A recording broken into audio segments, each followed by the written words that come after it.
Wingless Dreamer presents To Read or Not to Read, 5 of Shakespeare's works and their movies.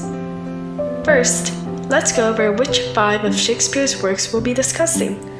Note that the exact order and dates of these works are often disputed, so the years provided are estimations based on the general consensus.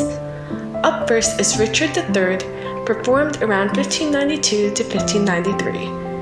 Next, we have Romeo and Juliet, performed around 1594 to 1595. Then we have A Midsummer Night's Dream, performed around 1595 to 1596. Of course, we have the play that gave today's video its name, Hamlet, performed around 1600 to 1601. And since we started with the king, we'll end with the king, King Lear, performed around 1605 to 1606. Now that you know what we'll be going over, let's jump in without further ado. First, let's talk about Richard III. As the name suggests, this play centers around the rise to power and brief reign of King Richard III. It is usually considered a history play, but sometimes also called a tragedy. Richard III concludes Shakespeare's first tetralogy, being preceded by parts 1, 2, and 3 of Henry VI. Shakespeare famously portrayed King Richard III as a ruthless, power-hungry, ugly hunchback with a limp and withered arm, emphasizing his any means necessary method towards obtaining the English crown. It's from this play that the well-known line, a horse, my kingdom for a horse," originates, stemming from the ending scene where Richard meets his end at the hand of King Henry VII. It's worth noting that Shakespeare wrote Richard III during the time of Queen Elizabeth I's reign.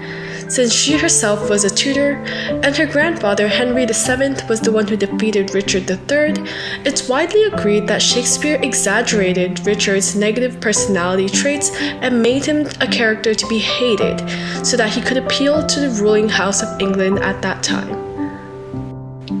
The two movie adaptations that most agree are definitive are Laurence Olivier's 1955 version and Sir Ian McKellen's 1995 version. Olivier's remains a classic, a film portrayal that perfectly encapsulates what Shakespeare intended in his play. Meanwhile, Sir Ian McKellen brings a modern twist to the play, with the film set in the 1900s and Richard being a fascist sympathizer that plots to usurp the throne. Both are worth watching for anyone who enjoys the play. Next, Romeo and Juliet. This is arguably the most famous of Shakespeare's plays, centering around a pair of star-crossed lovers from feuding families who meet their untimely end. As befits their fate, Romeo and Juliet is classified as a tragedy. While at first glance Romeo and Juliet seems like a romantic story about two young lovers, a deeper look at the story reveals several flaws. In the play, Juliet is only 13, barely a teenager, whereas Romeo is around 16 or 17. Their ages reveal a tragedy in and of itself, that two teenagers should meet such an end. Additionally, the whole story takes place in the span of a few days. Time is used as a recurring theme throughout, and haste is a central part of the play.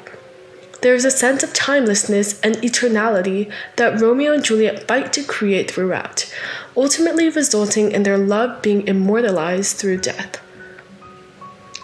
Being one of Shakespeare's most beloved plays, there have been countless film versions of Romeo and Juliet. However, Franco Zeffirelli's 1968 version is regarded as a masterpiece, starring the breathtakingly gorgeous Olivia Hussey as Juliet and the dashing Leonard Whiting as Romeo.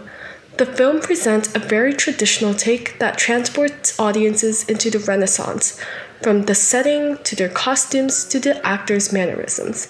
The lead couple will melt your heart and completely engross you in the story. Then we have A Midsummer Night's Dream. Classified as a comedy, the play consists of 5 subplots connected by Theseus of Athens and the Amazonian queen Hippolyta. With Athens and an enchanted forest as its setting, A Midsummer Night's Dream has a fantasy-like feel, exploring themes of love, social restrictions upon women, and desire. Shakespeare uses witty quotes, theatrics, bizarre confusion, and an overall playfulness that makes the play so entertaining. It is from A Midsummer Night's Dream that we get the famous quote, "Love looks not with the eyes, but with the mind, and therefore is winged Cupid painted blind." Clearly, this play is not just comedic, but also has serious life lessons that can be learned.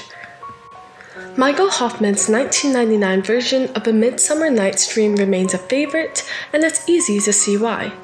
Taking place in 1890s Italy, Hoffman recreates an ethereal version of Shakespeare's play, making use of gorgeously designed costumes, hair, and makeup that all emphasize the fantasy-like and whimsical nature of the story. As a bonus, the film uses Felix Mendelssohn's music that he composed for an earlier production, featuring the famous wedding march. Lovers of fantasy and romance? This one's for you. Today's video is titled To Read or Not to Read, so of course, we've got to feature Hamlet. Hamlet is widely agreed to be Shakespeare's greatest work, and it's also his longest. This play's plot is concentrated on Prince Hamlet's desire for revenge against his father's murderer, his uncle Claudius.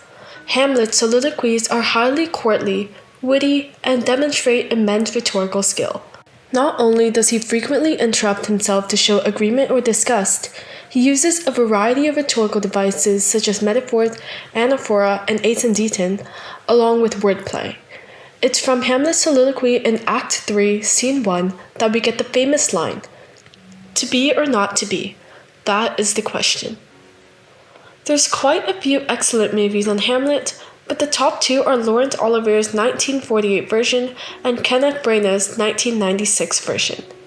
Olivier's won several Academy Awards including Best Picture and Olivier's Best Actor, whereas Branagh's was lavish in its production set and adhered strongly to the original text.